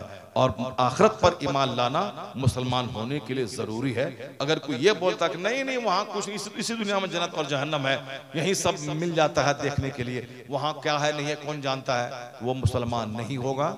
मुसलमान वो होगा जो आंख बंद करके माने ये दुनिया है, इससे बड़ी दुनिया वो है। यहां अगर किसी शराबी को सजा मिल गई तो छोटी सी सजा है, असल सजा तो क़यामत के दिन वहां मिलेगी। अगर किसी अच्छे काम करने वालों को इनाम मिला, छोटा सा इनाम है, अब बड़ा इनाम तो जन्नत में मिलेगा। यहां अगर किसी शराबी को सजा नहीं मिली, ये नहीं बोलना है कि अल्लाह नहीं है।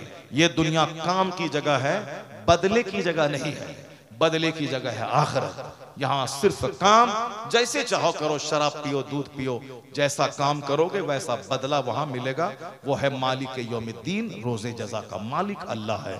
बदले का दिन, the day of judgment, the world of hereafter, यौम आखिरत। इसीलिए अगर ये अकीदा दिमाग में रहा, कोई शराब पीता 50 साल कुछ नहीं हुआ, तो आप नहीं बोलेंगे कि अल्लाह ताला नहीं है। वो शराब 50 साल से पी रहा, कुछ नहीं हुआ। वो सूद खा रहा है, कुछ नहीं हो रहा है। नहीं, ये दुनिया बदले की जगह नहीं है। बदले की जगह है मरने के बाद, जहां का एक दिन 50,000 साल का होगा। और यहां अल्लाह कभी कभी दिखा देता है ताकि जान लो कि जो बदला वहां मिलने वाला है, उसी की छोटी सी झलक यहां मिल गई। खाने काबा ढाने के लिए अबरहा की फौज चली तो अल्लाह ने अबाबील का लश्कर भेजा और सारे हाथी सारी फौज को ध्वस्त कर दिया अल्लाह। मगर बाबरी मस्जिद पर लोग चढ़ गए, पूरा तोड़ ताड़ दिया, कोई फरिश्ता कोई अबाबील नहीं आया, कोई पत्थर नहीं गिरा। इसका ये मतलब नहीं कि अल्लाह ताला नहीं है, जो अल्लाह वहां गिराया पत्थर मार दिया सारी फौज को, वो अल्लाह ने बता दिया कि हम ऐसा कर सकते हैं। मगर ये दुनिया में सबका बदला फौरी मिलना नहीं है। तुम जल्दी में हो, अल्लाह को कोई जल्दी नहीं है। अल्लाह के नजदीक 50 करोड़ साल तो एक सेकंड के बराबर है, इसीलिए तुम जल्दी में हो, अल्लाह जल्दी में नहीं है। अल्लाह दुनिया को करोड़ों साल पहले बनाया है और जब तक चाहेगा दुनिया रहेगी। कितने खरबों लोग पैदा हुए मर गए, उसी तरह तुम आज दुनिया में हो, कल मर जाओगे, तेरा नामो निशान मिट जाएगा, मगर दुनिया रहेगी, आसमान रहेगा। अगर अल्लाह ने चाहा तो चाहे दुश्मनी करने वाले सारे लोग मर जाएं, मगर अजान रहेगी, नमाज रहेगी, मदरसा रहेगा, मस्जिद रहेगी, कलमा रहेगा, कोई गुल बाकी रहेगा न चमन रह जाएगा, पर रसूलुल्लाह का दीने हसन रह जाएगा। तो इस पॉइंट को हमेशा दिमाग में रखिएगा तो जीना आसान हो जाएगा। इससे हट के सोचिएगा तो पागल हो जाइएगा। ये सोचना कि दुनिया मुमकिन है कि किसी काफिर को सजा न मिले, यहूदी सबसे घटिया काफिर है। अल्लाह चाहे तो आसमान से फरिश्तों को भेज के सारे इस्राएल के यहूदियों को मार दे। नहीं, ये दुनिया ऐसी दुनिया इस काम के लिए नहीं बनी है कि जो काफिर उसको मार दिया जाए। दुनिया काम के लिए बनी है। शराब भी है, शरबत भी है, जो चाहो पियो, मगर जैसा करोगे वहां वो दुनिया है तैयार। वहां जन्नत भी है, वहां जहन्नम भी है, और यहां जो कुछ करेगा उसी पर है वो जन्नत और जहन्नम। तो अल्लाह यहाँ काफिरों को छूट देता। अगर कोई काफिर मेहनत करेगा, पढ़ेगा, लिखेगा, वो डीएम बनेगा, और कोई मुसलमान इश्कबाजी करेगा तो वो दाने दाने को तरस जाएगा। इस दुनिया में कोई आम का पेड़ लगाएगा तो आम खाएगा, कोई गेहूं रोपेगा तो गेहूं मिलेगा। कोई काफिर ही सही वह मेहनत करेगा तो कामयाब होगा। जैसे यहूदी मेहनत कर रहा है, माइक्रोफोन यहूदी दिया है, हवाई जहाज यहूदी दिया है, मोबाइल यहूदी दिया है, कंप्यूटर यहूदी दिया, बड़ा चालाक ये जलील कौम है, जहन्नमी है, काफिर है, मगर दिमाग का इस्तेमाल करता है, 24 घंटे मेहनत करता है तो दिया। अब मुसलमान जन्नती है, अगर ये मोमिन होके मर गया तो जन्नत मिलेगी, मगर ये मेहनत यहाँ नहीं करेगा तो डीएम नहीं बनेगा, मास्टर नहीं बनेगा। यहाँ खेती बाड़ी नहीं करेगा तो उसके घर में फसल नहीं पैदा होगी। यहाँ आम का पेड़ नहीं लगाएगा तो आम नहीं खाएगा। अगर यहाँ कुछ नहीं किया तो दूसरे दरवाजे पे भीख मांगेगा, दरगाहों पे खड़े होकर भीख मांगेगा। नहीं, जो बच्चा मदरसे में पढ़ेगा लिखेगा नहीं, तो जब वो पगड़ी बांधने के बाद जब मेहराब पे खड़ा होगा तो पहले ही दिन वो मस्जिद से भाग जाएगा, नहीं पढ़ा पाएगा। तो जो ये दुनिया काम की जगह है, यहूदी काम कर रहा है, वो डेवलप कर रहा है, मुसलमान सिर्फ खाने पीने में लगा हुआ है, ये अपना लगा हुआ है। ये दुनिया, मगर जन्नत मिलेगी ईमान की बुनियाद पे, और दुनिया में डेवलपमेंट होगी मेहनत और स्ट्रगल और जद्दोजहद की बुनियाद पे। इसको हमेशा नोट रखें, दुनिया बदले की जगह नहीं है, ये दुनिया काम की जगह है। तो अब सुने, वो कयामत की हौलनाक गर्मी में दरख्त का साया नहीं होगा, न किसी मकान की दीवार का साया होगा। उस वक्त में कैसे लोग रहेंगे, नाक तक पसीने में शराबोर। अलबत्ता अल्लाह के अर्श का साया रहेगा। सुभान अल्लाह, अल्लाह के अर्श का साया रहेगा, और उस अर्श के साये के नीचे 7 किस्म के लोग रहेंगे। इधर कयामत का एक दिन 50,000 साल का गुजर जाएगा, उनको पता तक नहीं चलेगा, वो अल्लाह के अर्श के साए में आराम करता रहेगा। सुभान अल्लाह, सुभान अल्लाह। कौन खुशनसीब होंगे जो अल्लाह के अर्श के साए में जगह जिसको मिलेगी। वो 7 टाइप के लोग हैं। पहला नंबर, पहला शख्स वो है, हुजूर ने फरमाया, सबअतुन युज़िल्लुहुमुल्लाहु फी ज़िल्लिही यौम ला ज़िल्ला इल्ला ज़िल्लुहु। बुखारी शरीफ की हदीस में आया है, 7 किस्म के लोग ऐसे हैं जिसको अल्लाह ताला अपने अर्श का साया नसीब फरमाएगा। उस दिन, जिस दिन कोई साया नहीं होगा सिवाय अल्लाह के अर्श के, कोई साया ना होगा। अल्लाह 7 तरह के लोगों को अपने अर्श का साया अता फरमाएगा।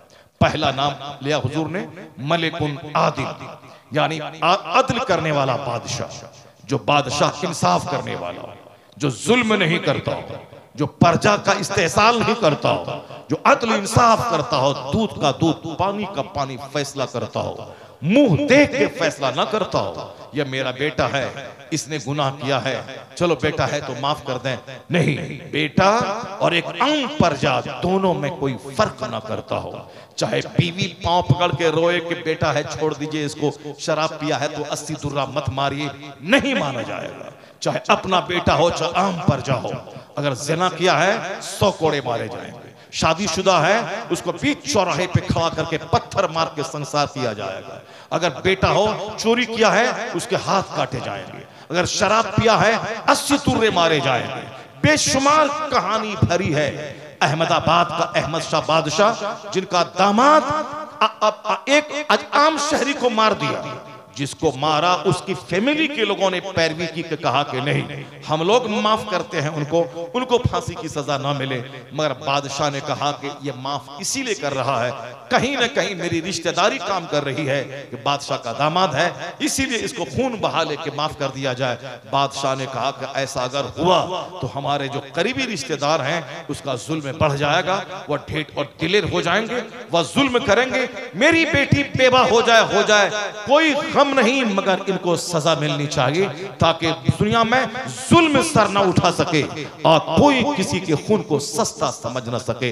बेटी अंदर रोती रही, बीवी रोती रही, सारे परिवार के लोग रोते रहे, यहां तक कि जो कोर्ट का जज था उस जज ने बादशाह से कहा यह जिनके घर के लोग मारे गए हैं वह खून बहा लेने को तैयार है, वह सब माफ करने को तैयार है। मगर बादशाह ने कहा कि कुछ भी नहीं सुना जाएगा, खून के बदले खून, यानी उसने उनको कत्ल किया है, इनको भी फांसी के फंदे पे लटका दिया जाए। ये है अदल, अदल पानी का पानी अदल। यहाँ तो गांव समाज में मुंह देखी फैसला, पैसा दे दिया तो फैसला कर दिया, चाय पिलाया तो फैसला कर दिया, का साहब कोई मालदार आदमी उसके फेवर में फैसला कर दिया, कोई गरीब आदमी है उससे पैसा ऐड के थाने वाले की दलाली कर दिया। ये दलाल क्या जाने कि आदिल बादशाह कैसा होता है, मलिकुन आदिल। चूंकि ये अदल बहुत मुश्किल काम है, इसलिए जब मुश्किल काम इसने किया है तो कयामत के दिन जिस दिन कोई साया ना हो तो अल्लाह उस आदिल बादशाह को अपने अर्श का साया नसीब फरमाएगा। सुभान अल्लाह। दूसरा अल्लाह के रसूल सल्लल्लाहु अलैहि वसल्लम फरमाते हैं, दूसरा वो नौजवान, क्योंकि बात मेरी वहीं से चली थी कि कुछ लोगों का दिल ताड़ी की भट्टी से लटका रहता है, कुछ लोगों का दिल शराब की भट्टी से लटका रहता है, किसी का दिल बाजार में लटका रहता है, किसी का दिल अपने दोस्तों के साथ बीड़ी सिगरेट गुटखा खाने की लटका रहता है, किसी का दिल सिनेमा हॉल में लटका रहता है। ये दिल को जहां लटकाएंगे वहीं लटक जाएगा। और हुजूर क्या फरमाते हैं, वो शख्स कल्ब रजुलुन कल्बहु मुअल्लकुम बिल मसाजिद, यानी वो शख्स चाहे वह खेत में रहे मगर दिल लटका है मस्जिद में कि जोहर पढ़ने जाना है, फिर गया बाजार, फिर दिल लटका है मस्जिद में असर पढ़ने जाना है, फिर गया सौदा खरीदने, दिल लटका है मस्जिद में मगरिब पढ़ने जाना है, फिर गया घर बाल बच्चों में बैठा, दिल लटका है मस्जिद में ईशा पढ़ने जाना है, ईशा पढ़ के आया 8 घंटे सोया, दिल में है कि अलार्म लगाया कि अलार्म लगाता हूं अजान की आवाज आएगी और फौरी आंख खुले और मस्जिद जाना है। खेत खलियान दुकान जहां रहे, दिल जिसका मस्जिद से लटका हुआ रहता है, तो हुजूर कहते हैं अल्लाह ताला कयामत के दिन उसको अपने अर्श का साया नसीब फरमाएगा। सुभान अल्लाह, सुभान अल्लाह। रजुलुन क़ल्बुहु मुअल्लक़ुम बिल मसाजिद, यानी वो शख्स जिसका दिल मस्जिद से लटका हुआ हो, अल्लाह उसे अर्श का साया नसीब फरमाएगा। पहला शख्स वो बादशाह आदिल जो अदल और इंसाफ करता हो, दूसरा वो शख्स जिसका दिल मस्जिद से लटका हुआ हो, तीसरा वो शख्स है, जरा गौर से सुनिएगा, याद कर लीजिएगा उसको, तन्हाई बैठ के गौर कीजिएगा, अपने बाल बच्चों के सामने दस्तरखान पे मिलजुल के खा के इस हदीस पाक को रिवाइज कीजिएगा ताकि आपकी बीवी भी जान ले, आपके बच्चे भी सीख लें। दोस्तों के बीच बैठकर झूठ और गीबत चुगलखोरी का दफ्तर नहीं खोल देना है, जो कुछ आपने सुना है उसका दफ्तर वहां खोल देना है।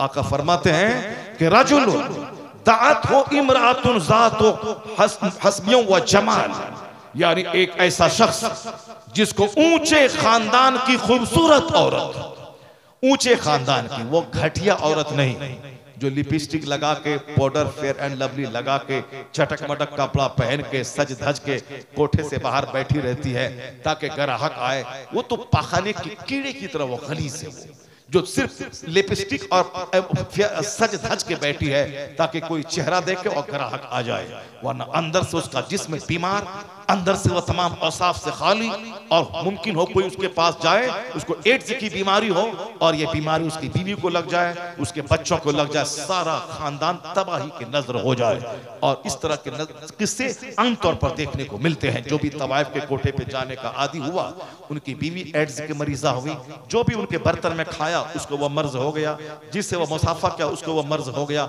यानी एक खानदान के बीवी, शौहर, बेटे सब मर गए जिसको एड्स का मर्ज हुआ। ये मर्ज होता है उस औरत के पास जाने वालों को ज्यादा जिसके पास मुख्तलिफ तरह के लोग आया करते हैं, जो तवाइफ के कोठे पे जाता हो। बच्चे की उम्र है शादी की 18 से 22 साल, आप शादी करवाते हैं 38 साल 40 साल में। ये बताते हैं जवान होने के बाद ये जो 20 साल का पीरियड गुजरा है हमारे बच्चों का, ये हमारा बच्चा कैसे गुजारा है। भूख लगती है तो दाना चाहिए, प्यास लगती है तो पानी चाहिए। और जवान होने के बाद जब औरतों की ख्वाहिश मर्द को, मर्दों की ख्वाहिश औरत को होती है, तो फिर अगर वो ख्वाहिश की तकमील के लिए जो अल्लाह ने एक लीगल रास्ता निकाह का दिया है, अगर वो रास्ता नहीं हो तो फिर क्या होगा? वही होगा शादी से पहले औरतों के कई हमल सदर हॉस्पिटल में गिरते हैं चोर दरवाजे से, और मर्द इकलामबाजी करके, मुश्तजनी करके, हस्त मैथुन करके, हैंड प्रैक्टिस करके और तवाइफ के कोठे पे जाके जवानी में आग लगा देता है। यह सारा कसूर उस बाप का है जो बाप जवान होने के बाद शादी में डिले और ताखीर करता है और फिर आने वाली नस्लों को बर्बाद और तबाह कर देता है। शादी का क्रीम टाइम है 18 से लेकर 22 साल, यहाँ 38 साल लड़की मिले गोरी नारी लंबी, और साहब तब करेंगे शादी चाहे बेटा उसका तबाह बर्बाद हो जाए, और लड़का मिले नौकरी वाला चाहे उसकी बेटी सानिया फाहिशा बन के किसी गैरों के साथ भाग जाए। जितनी बेटियां मुसलमानों की गैरों के साथ भागी हैं, मैक्सिमम वो लड़की है जिनकी शादी में ताखीर हुई है, जिसके निकाह में लेट हुआ है। और इसी को बुखारी शरीफ हदीस में कहा गया है, अगर शादी में ताखीर हुई और ताखीरे निकाह की वजह से अगर बच्चों का पांव फिसल गया तो मुस्तफा कहते हैं कि उस जुर्म में माँ बाप भी शरीक समझे जाएंगे। जुर्म करेगा बेटा, माँ बाप मुजरिम, इसलिए कि उन्होंने निकाह में ताखीर की। या गैरों का देखा देखी अपने बच्चों के साथ जुल्म माँ बाप न करें। जिस तरह बच्चे को 2 साल माँ दूध पिलाए, 4 साल में बिस्मिल्लाह खानी हो, 7 साल में नमाज का आदेश दें, 10 साल में नमाजी न बने तो मार के नमाजी बनाएं, उसी तरह बच्चों को इल्म सिखाएं, हुनर सिखा दें। और उसी तरह हुक्म दिया गया है कि जब बच्चा जवान हो शादी करा दें उसकी। अगर इसी कानून पर दुनिया के लोग अमल करें तो ज़िना 50% तो ऐसे ही मिट जाएगा। चूंकि जब जवान होने के बाद शादी होगी, मर्द औरतों से, औरतें मर्द से तस्कीन पाएंगी, निगाहें उठेंगी नहीं दूसरों की तरफ। यहाँ तो पाकिज़गी के माहौल में पली बढ़ी, निकाह होने के बाद शौहर का मुंह देखा, गैर का मुंह ही नहीं देखा तो क्या दिल बिगड़ेगा, क्या जहन बिगड़ेगा, क्या सोच बिगड़ेगी। यहाँ तो 50 आदमी को देखने के बाद, तब खंखड़ होने के बाद शादी होती है, तब शौहर का मुंह देखा जाता है। आज जो काम 10 लोगों के साथ हो चुका है, अब उसके बाद वह शौहर के साथ हो रहा है, तो क्या उसमें मजा आएगा और क्या वो शौहर को क्या समझेगी। ये लड़का 50 औरतों को देखने के बाद तब बीवी का मुंह देखता है तो फिर क्या बीवी की मोहब्बत दिल में पैदा होगी। सारी जिंदगी तबाही बर्बादी की नजर हो। इसलिए जवान होने के फौरी बाद शादी हुई तो लड़के की नजर पहली बार अपनी बीवी पे पड़ी, ये बीवी उसको हूर नजर आएगी, कभी दूसरी औरत पे निगाह न जाएगी। अगर लड़की की शादी पहली बार अपने शौहर की तरफ उठी, फिर ये लड़की किसी दूसरा कोई खूबसूरत हो, हैंडसम, स्मार्ट हो, उनका शौहर काला काला ही क्यों न हो, कभी किसी दूसरे मर्द की तरफ नजर न उठेगी। यहाँ तो आए दिन किससे आ रहे हैं कि खूबसूरत लड़की करके लाया, शौहर ज्यादा खूबसूरत, उसका छोटा भाई देवर है, उसी के साथ फंस गई। कोई नौकर है वो इससे ज्यादा स्मार्ट है, उसी के साथ फंस गई। ये इसलिए होता है कि शादी से पहले नेचर बिगड़ा रहता है और वो आदत की खराबी आगे जाके तबाही की सूरत में बदल जाती है। इसलिए हदीस में आया है कि जवान होने के बाद फौरी शादी दिला ताकि गुनाह न करे, वरना गुनाह में माँ बाप शरीक समझे जाएंगे। खिलाफे पैगंबर कसे रह गुज़ीद के हरगिज़ मंजिल न खाहद रसीद। जब सारा खेल बिगड़ गया, खानदान तबाह हो गया, अब कहते हैं हाय तबाह हो गया, तबाही में खुद तेरा हाथ है। मुस्तफा के कानून से हट के कोई जिएगा सुकून नहीं मिलेगा, क्योंकि अल्लाह ने सारा सुकून मुस्तफा की गुलामी में रख दिया। अल्लाह तबारक व तआला हमको और आपको सबों को नेक बनने की तौफीक अता फरमाए। अभी बहुत ताखिर हो गई, 1 घंटा से ज़्यादा हमारा टाइम चला गया और धीरे धीरे लोग उठ भी रहे हैं। तो अब इस हदीस पाक का मैंने 3 बातें मैंने बता दी। 7 तरह के लोग थे, 3 बात का बताया। बाकी जो 4 है वो इंशाल्लाह दूसरी मुलाकात में आपको बताऊंगा। और जो कुरान शरीफ का चैप्टर वो रह गया उसको भी रहने दीजिए, क्योंकि हम तो 4-4 घंटे 3-3 घंटे बोलने वाले आदमी हैं, मगर हमको टाइम दिया इस लास्ट में, तो हम क्या करेंगे। चलिए, जो बयान किया बहुत बयान किया, बहुत सारे मुख्तलिफ पहलू में मैंने बयान किया, बहुत सारी बात आप तक मैंने पहुंचा दी। अल्लाह ताला हमको और आपको सबों को कुरान पढ़ने की तौफीक अता फरमाए। जोर से बोलिए आमीन। अल्लाह ताला हमें हदीस पढ़ने की तौफीक अता फरमाए। अपने घर में दस्तरखान पे इस्लामी चर्चा करने की तौफीक अता फरमाए। अपनी बीवी अपने बच्चों के सामने हुजूर की सीरत बयान करने की तौफीक अता फरमाए। अपने घर में बाल बच्चों बीवी पे कड़ी नजर रख के वक्त पे सारा काम करने की तौफीक अता फरमा। आमीन। व आखिरु दाअवाना अल्हम्दुलिल्लाहि रब्बिल आलमीन। अस्सलामु अलैकुम व रहमतुल्लाह। या